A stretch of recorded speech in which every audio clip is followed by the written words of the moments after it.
Hello, dear students. Welcome to my YouTube channel. That name is Accountancy from A. And today's topic is for class 11th Accountancy. And the chapter name is Theory Base of Accounting, Part 2. Start.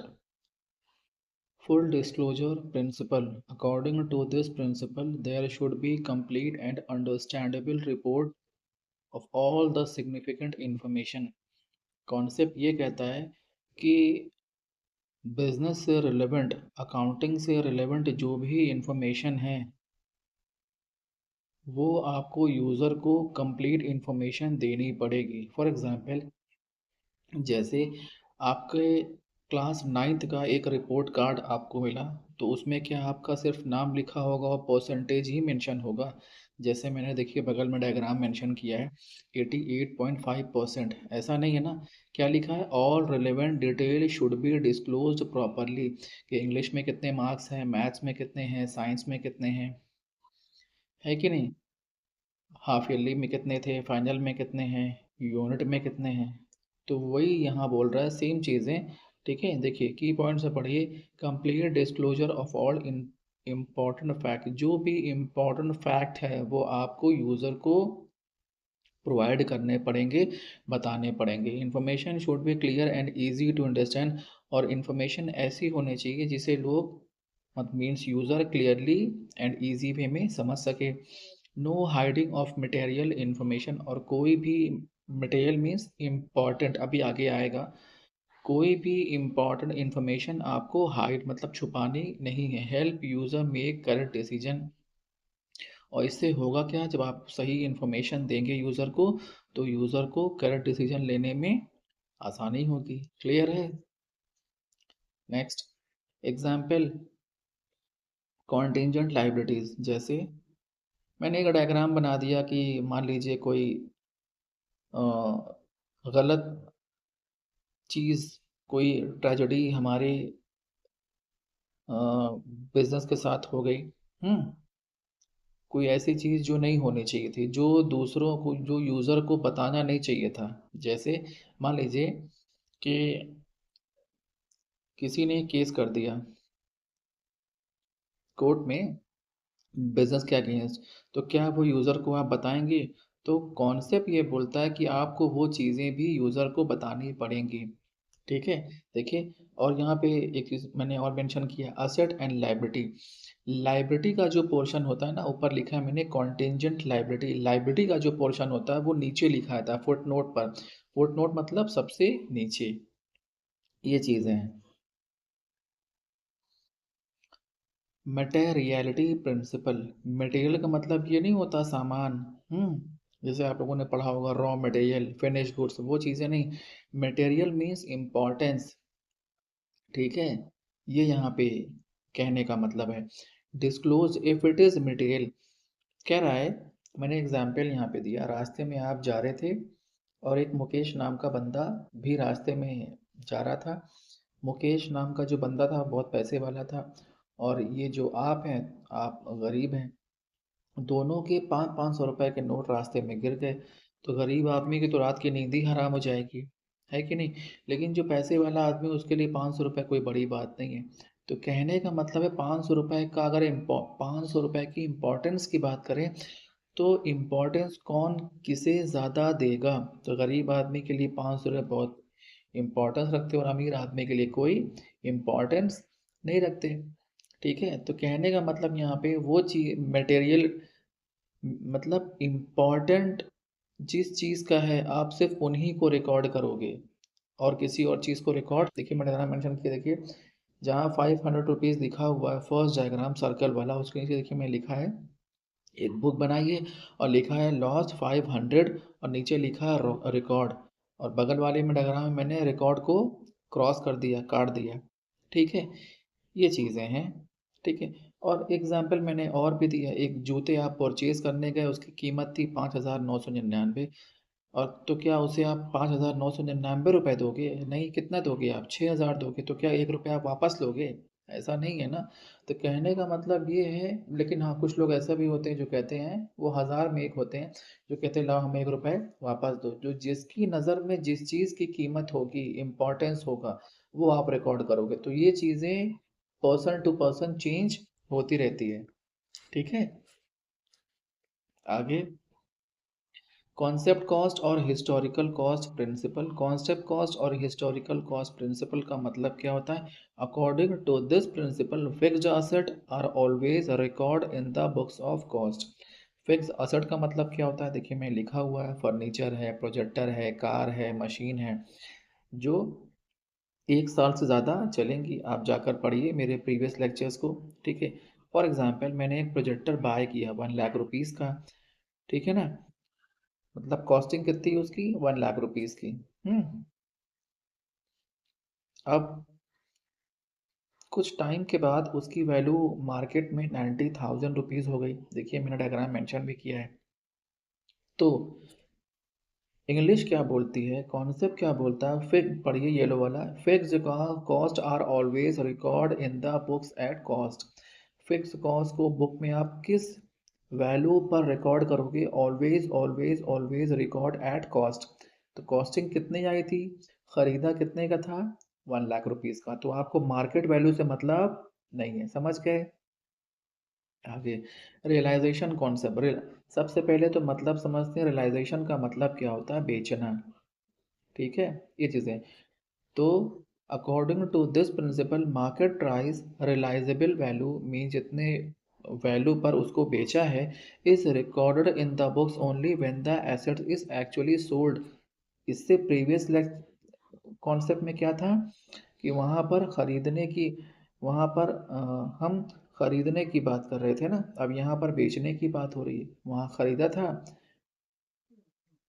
हम वहाँ पे दो चीज़ों को पर compare कर रहे थे, एक कॉस्ट को और दूसरा आप देखिए यहाँ पर, एक तो कॉस्ट को और दूसरा मार्केट वैल्यू को। अब यहाँ पर हम क्या करेंगे? हम यहाँ पर सेल को और मार्केट वैल्यू को कंपेयर करेंगे। ठीक है। Only when the actually is sold. अब वही चीज़, प्रोजेक्टर मैंने कितने का लिया था, कॉस्टिंग कितनी थी? 1 लाख रुपीज़ की। मार्केट वैल्यू अब कितनी हो गई? 60,000 रुपीज़। तो अब जिस वैल्यू को सामने रख के, जिस ट्रांजैक्शन की वैल्यू को सामने रख के आप रिकॉर्ड करोगे, वो वैल्यू होगी आपकी 60, नॉट अ 1 लाख। यहाँ पे सोल्ड की बात हो रही है। समझ रहे कितने पर आपने उसे बेचा? क्लियर है? आगे, कंजर्वेटिज्म और प्रूडेंस। पहले मीनिंग समझते हैं। कंजर्वेटिज्म का मतलब होता है बचा कर रखना, और प्रूडेंस का मतलब होता है समझदार या समझदारी, समझदार लोग या समझदारी से काम लेना। ठीक है। आप देखिए, according to this principle do not anticipate profit but provide for all possible losses. आप हमेशा प्रॉफिट को सामने रख के बात नहीं करते, आप लॉस को सामने रख के बात करते। फॉर एग्जाम्पल, आपने आपने एक ख्वाब देखा, ठीक है ना, एक सपना देखा कि इन फ्यूचर मुझे 10 लाख रुपए का प्रॉफिट होने वाला है। तो क्या आप खुशी मनाओगे? नहीं। अरे यार सपने तो आते रहते हैं। बट नेक्स्ट डे या 2-3 दिन के बाद आपने ख्वाब देखा या सपना देखा कि मुझे 10 सेम फिगर 10 लाख रुपीज़ का लॉस होने वाला है। तो हमेशा इंसान के माइंड में नेगेटिव इमेज ज़्यादा क्रिएट होती है, पॉजिटिव की इंसान बात कम करता है। डर किस चीज़ का बना होता है? प्रॉफिट का, नहीं लॉस का। यार मेरा बिजनेस है, डूब न जाए, ऐसा है वैसा है। ठीक है। ये चीज़ें हैं। तो तो कहने का मतलब ये है कि हम हमेशा लॉस को सामने रख कर बात करते हैं। तो समझदारी और प्रूडेंट, कंजर्वेटिव तो बचा, कंजर्वेटिव मतलब बचा बचा कर हम अगर रखते हैं अपनी प्रॉफिट में से। किस लिए बचा बचा कर रखते हैं पैसे? क्योंकि बिजनेस को इन फ्यूचर कभी लॉस होगा तो उससे रिकवरी हम कर पाएंगे। तो समझदारी और प्रूडेंट किस में है? लॉस के बारे में सोचने में या फिर प्रॉफिट के बारे में सोचने में। ठीक है ना। इसलिए मैंने एग्जांपल दिया आपको वो सपना वाला। आगे, closing stock is valued at cost. पढ़िए, और market value which ever is lower. कह रहा है बात अगर क्लोजिंग स्टॉक की है तो क्लोजिंग स्टॉक को किस कॉस्ट पर आपने लिया हुआ है और उसकी इस टाइम मार्केट वैल्यू क्या है, दोनों में से जो भी कम होगी उसे हम रिकॉर्ड करेंगे। ठीक है, देखिए एक शॉप है मैंने बनाया बगल में और एक गुड्स है उस शॉप के अंदर, उसकी वैल्यू, उसकी कॉस्टिंग है 100 रुपीज़ की। ठीक है, 100 रुपीज़ की। अभी और स्टॉक का मतलब जो अभी तक बिका नहीं है उसे तो हम स्टॉक बोलते हैं। जो सामान अभी बिकने से रह गया है वो 100 रुपए का है, लेकिन उस सामान की मार्केट वैल्यू मतलब मार्केट में वो सामान 80 रुपए का है। तो रिकॉर्ड आप किस चीज़ को करोगे, विच एवर इज लेस्ट, कॉस्ट और मार्केट प्राइस। तो कीमत किसकी ज़्यादा है या किसकी कम है, तो यहाँ बात कम की हो रही। देखिए मैंने येलो जो हाईलाइटर लगाया हुआ है वो लोअर पे लगाया है, तो 80 रुपीज़ वैल्यू कम है कंपैरिजन टू कॉस्ट की जो वैल्यू है वो 100 है और मार्केट की 80 रुपीज़ है। क्लियर। तो रिकॉर्ड क्या करेंगे हम, 80 रुपीज़ को। आगे देखिए, matching principle, according to this principle expenses incurred to earn the revenue should be recognise in the same year. एक साल में आपने एक रेवेन्यू किया, रेवेन्यू मीन सेल किया, और सेल करने में हमें कुछ, ये देखिए डायग्राम के अंदर ये जो मैंने नाव की तरह डायग्राम बनाया हुआ है, उसमें एक्सपेंस मैंने क्या किया, सैलरी पे किया होगा एम्प्लॉय को, मेंटेनेंस फीस मैंने दी होगी, रेंट पे किया होगा बिजनेस का, है ना। तो इस बारे में हमारे एक्सपेंस है जो पैसा बिजनेस के पास से गया होगा। और सेल्स ऑफ गुड्स, जब गुड्स को बेचा होगा तो पैसा हमारे पास आया होगा, सामान बेचेंगे तो पैसा आएगा ना। तो कह रहा है कि मैचिंग कॉन्सेप्ट ये बोलता है कि सेम ईयर अगर दो काम हुए हैं तो दोनों को रिकॉर्ड करना पड़ेगा। ऐसा नहीं है कि हमने सेल को रिकॉर्ड कर लिया एक्सपेंस को छोड़ दिया, एक्सपेंस को रिकॉर्ड कर लिया सेल को छोड़ दिया। क्लियर है। आगे, verifiable object concept and dual aspect concept, 11th वाला पॉइंट पहले पढ़िए। Verifiable Verifiable object concept, according to this principle transactions is recorded on the basis of evidence। मैंने कहा फॉर एग्जांपल मैंने एक ट्रांजैक्शन किया है, मैंने वही प्रोजेक्टर वाला, मैंने 1 लाख रुपए का एक प्रोजेक्टर बाय किया है। ठीक है ना। तो कोई क्या एविडेंस है, क्या सबूत है कि ये प्रोजेक्टर आपका है, भाई हमें बिल मिला होगा, मेरे पास रिसीट होगी। क्लियर है, 1 लाख रुपीज़ की। Clear, that is called evidence. 10th वाला देखिए, डुअल थोड़ा सा हौच पौच हो गया, 11th पहले आ गया और 10th बाद में आ गया, कोई दिक्कत नहीं है। Dual aspect principle, every transaction has two aspect. हर अकाउंटिंग के अंदर हर एक एस्पेक्ट के दो, सॉरी अकाउंटिंग के अंदर हर एक ट्रांजैक्शन के दो एस्पेक्ट होते हैं। In accounting, every transaction has two aspects. First is debit and the second one is credit। और फॉर्मूला क्या होता है असेट का, capital plus liability. Clear. Revenue recognition, revenue recognition means according to this principle revenue is recognized when the right to receive is established। ठीक है। For example मैंने 27 जैन को एक गुड्स बेचा, फॉर एग्जाम्पल 10,000 रुपीज़ का, उसने उसका मुझे पेमेंट अभी तक नहीं मिला।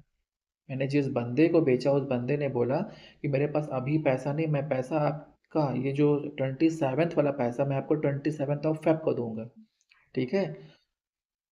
तो कहने का मतलब ये है, ये लो देखिए हाईलाइटर लगाया हुआ मैंने, right to receive is establish. कह रहा कॉन्सेप्ट ये बोलता है अकाउंटिंग का कि 27th ऑफ जैन को अगर आपने सामान बेचा है 10,000 रुपीज़ का जिस बंदे को, तो अधिकार आपका उसी दिन इस्टेब्लिश, राइट आपका उसी दिन इस्टेब्लिश हो गया, आपका अधिकार है, वो हक है। वो और बात है वो आपको मिलेगा 27 फेब को। Clear. Accounting standard, as shortcut में, तो यहाँ पर ICAI, the institute of chartered accountant of India ने कुछ ऐसे रूल्स क्रिएट किए हुए हैं जो अकाउंटिंग के अंदर हम अप्लाई करते हैं। देखिए कनाडा, यूके, सिंगापुर। ठीक है ना। तो अकाउंटिंग स्टैंडर्ड को हम एक वनीला आइसक्रीम का एग्जाम्पल दे सकते हैं। ठीक है, आगे पढ़िए। IAS टू IFRS हुआ क्या कि कुछ चेंजेस हुए, कुछ बदलाव हुए कि IAS को अकाउंटिंग इंडियन, IAS का फुल फॉर्म होता है इंडियन अकाउंटिंग स्टैंडर्ड। अब नाम चेंज होकर कहाँ चला गया, IFRS पढ़िए, international financial reporting standard, IFRS ये नाम रख दिया गया। ठीक है ना। और भी कुछ चेंजेस हुए हैं। ठीक है ना। तो पहले हम रूल्स कौन सा अडॉप्ट करते थे? आईएएस वाला, और अब क्या करते हैं? आईएफआरएस वाला, ठीक है ना। तो ये अकाउंटिंग के प्रिंसिपल होते हैं, ठीक है। ये जो आईएएस था, तो 2001 में ये हुआ कि अब हमें आईएफआरएस को अडॉप्ट करना है, ठीक है। तो आईएएस वाला जो रूल था, उसे हम एग्जाम्पल देते हैं चॉकलेट आइसक्रीम, और आईएफआरएस को एग्जाम्पल देते हैं वनीला आइसक्रीम। नहीं, उल्टा बता दिया।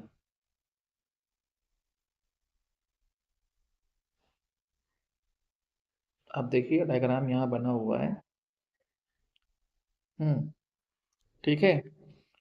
तो अब देखिए यहाँ पर international financial reporting standard IFR issued after 2001, कब हुआ था? 2001 में। रिप्लेस किया गया आईएएस को globally financial reporting framework adopt by many, बहुत सारी कंट्रीज ने इसे अडॉप्ट किया। अब तो यहाँ पर क्या है, यहाँ पर थोड़ा सा यहाँ पर डायग्राम का इशू हो गया, तभी मैंने कहा गलत बता दिया आपको, ठीक है। उसका इशू नहीं है। तो कहने का मतलब ये है कि आईएफआरएस को ऑफर ये मिला, फॉर एग्जांपल ऑफर ये मिला कि अब पहले आपने क्या अडॉप्ट किया था? आईएएस को, उसके बाद आईएफआरएस को। अब ये कहा जा रहा है आपको कि अब आपको आईएफआरएस को छोड़कर अब आपको एएस अकाउंटिंग स्टैंडर्ड को फॉलो करना है। क्लियर है? ये सही है, ठीक है। तो अब आप क्या करोगे? कहने का मतलब ये एक होता है मर्ज, मिलाना, एक होता है कन्वर्ज। कन्वर्ज मतलब कि हमें आई एफ आर एस की जो चीज़ें पसंद होगी वो हम अडॉप्ट कर लेंगे, जो पसंद नहीं होगी उसे हम छोड़ लेंगे। तो दोनों, ठीक है ना। तो दोनों चीज़ों में से मतलब आई एफ आर एस और ए एस अकाउंटिंग स्टैंडर्ड, दोनों चीज़ों में से हमें जो जो चीज़ें पसंद होगी मिलाकर एक नया रोल बनेगा, जिसे हम क्या नाम देंगे? आई एन डी एस, मतलब इंडियन अकाउंटिंग स्टैंडर्ड, ठीक है ना। ये चीज़ें हैं। क्लियर? परेशान? तो आई एफ आर एस को मैंने क्या नाम दिया? For example chocolate ice cream, A S को वनीला आइसक्रीम। इन दोनों आइसक्रीम को मिलाकर एक जो नई आइसक्रीम बनी, that name is I N D S, Indian accounting standard. Clear?